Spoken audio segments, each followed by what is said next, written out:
Hello students, today we will start from question number 6. If angle A and angle B are acute angles such that cos A is equal to cos B, then show that angle A is equal to angle B.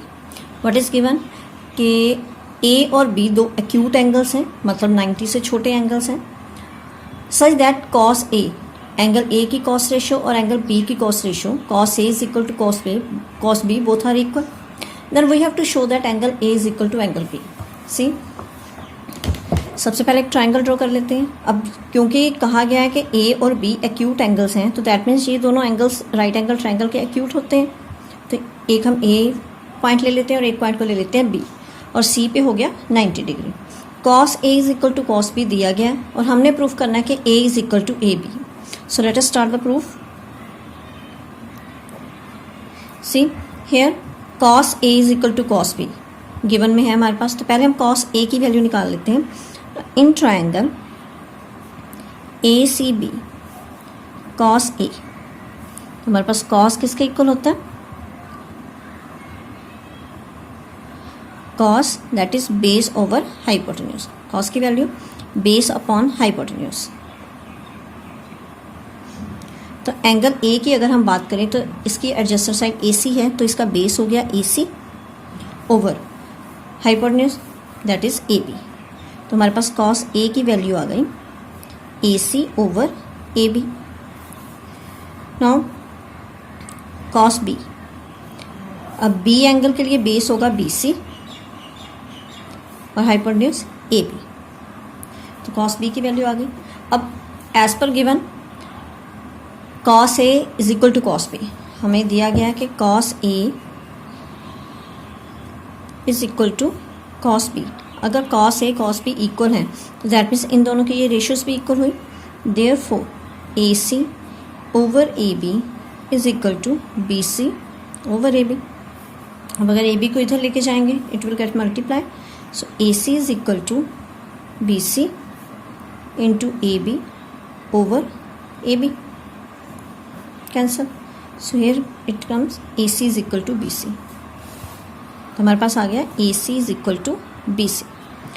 अब हम अगर triangle ACB की बात करें, इन triangle ACB हमारे पास जो triangle है हमने प्रूव कर दिया कि AC side and BC side these are equal.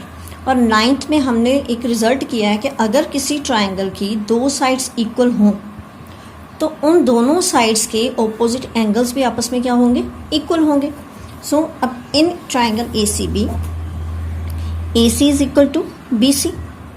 Therefore अगर AC BC के इक्वल है इट मीन्स कि एंगल AC के ऑपोजिट एंगल B और BC के opposite angle A both are equal. Therefore angle B is equal to angle A. The reason here is angles opposite to equal sides of a triangle. मतलब ये दोनों angles जो हैं एक triangle की equal sides के opposite angles हैं. That's angle B is equal to angle A. तो यही हमने प्रूव करना था और angle A is equal to angle B hence proved.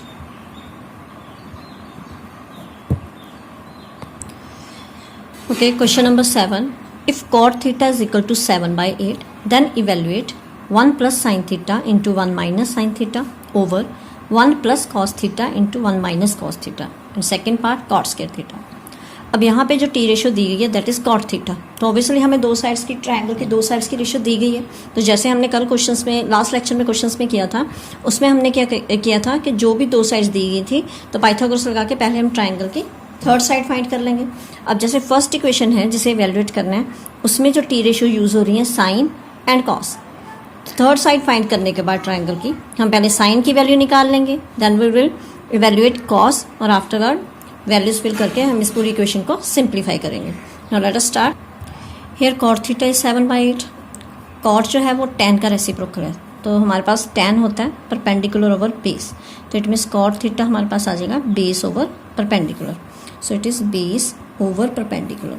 तो कंपैरिजन करें तो बेस 7 है, परपेंडिकुलर इज़ 8. तो अब पहले यहाँ पे बेस और परपेंडिकुलर दोनों हैं, तो हमें हाइपोटेन्यूज पहले फाइंड करना है, C by Pythagoras theorem.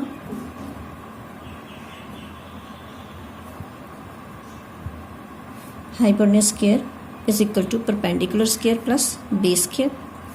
Hypotenuse we have to find perpendicular 8, base 7. So it is 64 plus 49 130. तो हाइपोटेन्यूज स्क्वायर हमारे पास आ गया अंडर रूट 130। तो अब हमारे पास बेस है 7, परपेंडिकुलर है 8 और हाइपोटेन्यूज है अंडर रूट 130। तो जो फर्स्ट इक्वेशन है जिसे हमने सिंप्लीफाई करना है वो है हमारे पास 1 plus sine theta 1 minus sine theta over 1 plus cos 1 minus cos. तो दैट मीन्स इसे इवेल्यूएट करने के लिए हमें साइन और कॉस की वैल्यूज़ निकालनी पड़ेंगी। तो अब यहाँ से हम साइन थीटा निकाल लेते हैं। साइन थीटा होता है हमारे पास perpendicular over hypotenuse.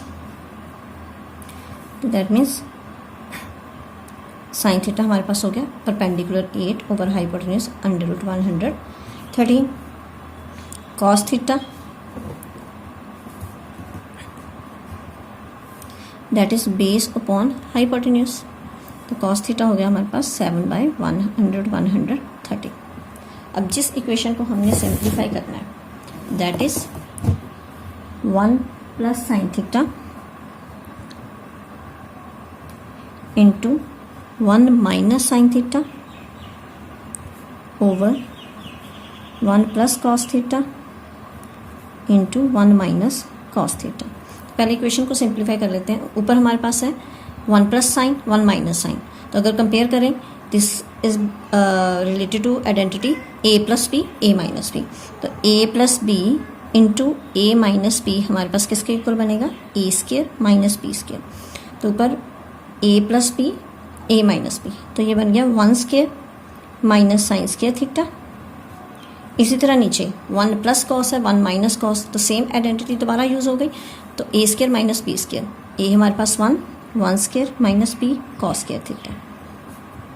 So we will get 1 minus sine square theta over 1 minus cos square theta. अब इस इक्वेशन को इवेल्यूएट करना है तो साइन और कॉस की वैल्यूज़ दोनों हमारे पास हैं। हम इन वैल्यूज़ को फिल कर देंगे। 1 माइनस 8 ओवर अंडर रूट 113। अब क्योंकि साइन का स्क्वायर है दैट मीन्स इसकी वैल्यू का होल स्क्वायर। इसी तरह नीचे 1 minus cos square 1 minus cos है 7/113। अब क्योंकि कॉस का स्क्वायर है तो इसकी वैल्यू का स्क्वायर हो जाएगा। तो अब इन्हें हम सिंप्लीफाई करते हैं। इट बिकम्स 1 माइनस यहाँ पे आ जाएगा 8 स्क्वायर 64 ओवर 113 रूट में है, इसका स्क्वायर करेंगे तो रूट कैंसिल हो जाएगा 113। इसी तरह नीचे 1 माइनस 7 स्क्वायर 49 ओवर 113। अब न्यूमरेटर और डिनोमिनेटर दोनों को बाय एलसीएम हम सॉल्व करेंगे। सो वी विल गेट ऊपर अगर हम देखें यहाँ पे एलसीएम हमारा आ गया 113 क्रॉस मल्टीप्लाई किया 113 माइनस 64। इसी तरह नीचे एलसीएम आ जाएगा 113 इट इज 113 माइनस 49। अब दोनों के डिनोमिनेटर सेम है। ऊपर भी हमारे पास एलसीएम 113 है नीचे भी, तो एलसीएम विल कैंसिल एलसीएम। हमारे पास आ गया ऊपर 113 minus 64 49 over 113 minus 49 that is 64। तो हमारे पास फाइनल आंसर आ गया दैट इज़ 49/64। सेकेंड पार्ट है कॉट स्क्वायर थीटा की वैल्यू फाइंड करनी है। हमारे पास जो गिवन है वो है कॉट थीटा जो हमें 7/8 दिया गया है। तो अब कॉट स्क्वायर थीटा मतलब टी रेशो का स्क्वायर होना है, तो हम क्या करेंगे उसी की वैल्यू का स्क्वायर कर देंगे। सो 7 square that is 49 8 square that is 64। This is your required answer. Question number 8 is if 3 cot A is equal to 4 check whether 1 minus tan square A over 1 plus tan square A is equal to cos square A minus sin square A। अब हमारे पास जो value दी गई है वो 3 cot A की दी गई है that is 4। तो इसमें से cot A की वैल्यू निकाल लेंगे। cot A की वैल्यू निकालने के बाद हमें हमारे पास दो साइड्स की रेशियो आ जाएगी। इन द सेम वे जैसे हम लास्ट क्वेश्चन में किया है पाइथागोरस लगा के हम थर्ड साइड फाइंड करेंगे। अब जिस इक्वेशन को चेक करना है कि क्या वो उसकी लेफ्ट साइड राइट साइड के इक्वल है, उसमें जो टी रेशियोज रिक्वायर्ड हैं, जो हमें क्वेश्चन के अकॉर्डिंग जिनकी वैल्यूज चाहिए, वो है tan, cos एंड sin। तो तीनों साइड्स आने के बाद हमारे पास हम इजीली tan, cos और sin की वैल्यूज निकाल लेंगे। After that we will fill these values in the given equation and check. So now let us start here solution of question number 8. Here it is given 3 cot A is equal to 4. 3 को shift कर दिया right hand side पे, it will be 4/3। अब cot A 4/3 है, cot reciprocal है tan का, tan है P/B, तो cot हो गया B/P। So base is 4, perpendicular is 3। वही है, अब यहाँ पे हाइपोटेन्यूज फाइंड करना पड़ेगा। Using Pythagoras we will find the hypotenuse. तो हाइपोटेन्यूज आ गया हमारे पास 3 square plus 4 square, that is 9 plus 16। So hypotenuse is 25, that is equal to √25 which is 5। तो हमारे पास तीनों साइड्स हैं, बेस 4 है, परपेंडिकुलर 3 है और हाइपोटेन्यूज है 5। अब जो इक्वेशन हमने चेक करनी है वो हमें दी गई है 1 minus tan square A over 1 plus tan square A is equal to cos square A minus sin square A। तो दैट मीन्स अब इसके अकॉर्डिंगली हमें tan, cos और sin की वैल्यूज निकालनी पड़ेंगी। तो पहले वैल्यूज निकाल लेते हैं। tan A, tan is perpendicular over base, so tan A is perpendicular upon base.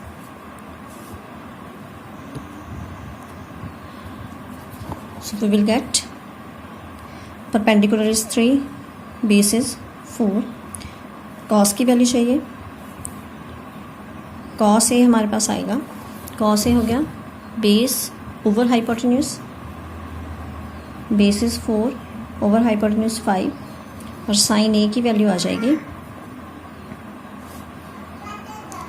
sin A perpendicular over hypotenuse. तो ये हमारे पास आ गया 3/5। तो तीनों वैल्यूज़ हैं। अब इस इक्वेशन को या तो हम साइमल्टेनियसली दोनों साइड वैल्यूज़ फिल करके इक्वल शो कर देंगे, या लेफ्ट हैंड साइड में differently, after that right hand side में अलग से फिल करके भी हम शो कर सकते हैं। तो मैं दोनों को साइमल्टेनियसली कर रही हूँ। अब मेरे पास है 1 minus tan square A over 1 plus tan square A, that is equal to cos square A minus sin square A। तो नेक्स्ट स्टेप है इनकी वैल्यूज़। 1 माइनस tan A की वैल्यू हमने निकाली है 3/4, क्योंकि tan स्क्वायर है तो वैल्यू का स्क्वायर होगा 3/4 स्क्वायर। इसी तरह नीचे 1 प्लस 3/4 स्क्वायर। यहाँ पे cos हमारे पास है 4/5, cos स्क्वायर है तो 4/5 का square minus sin square, sin value है 3/5 स्क्वायर। इनके स्क्वायर सॉल्व करते हैं। 1 minus 3/4 whole square, 3 square 9, 4 square 16। इस तरह नीचे 1 प्लस 9/16, और राइट हैंड साइड पे 16/5 स्क्वायर 25 माइनस 9/25। तो यहाँ पे ऊपर हम एलसीएम, न्यूमरेटर को भी एलसीएम से और डिनोमिनेटर को भी एलसीएम से सॉल्व करेंगे। तो हमारे पास न्यूमरेटर में एलसीएम आ गया 16, सो 16 माइनस 9 ओवर, नीचे हमारे पास आ गया 16 ऑन द 16 प्लस 9। तो यहाँ पे हमारे पास एलसीएम आ गया 25, 16 माइनस 9। यहाँ पे दोनों के एलसीएम हमारे पास सेम है, दे विल कैंसल। 16 माइनस 9 इज इक्वल टू 7, 16 प्लस 9 25, और इधर राइट हैंड साइड पे हमारे पास 16 माइनस 9 7/25। तो हमारे पास दोनों साइड सेम आंसर बन गए। So left hand side is equal to right hand side. तो हमने यहाँ पे यही चेक करना था कि क्या ये इक्वल हैं। Yes, these are equal. So here is this question is finished.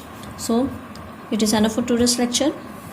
I hope you understood all the concepts. अगर कुछ ऐसा कोई पॉइंट समझ ना आए then you can ask me any time.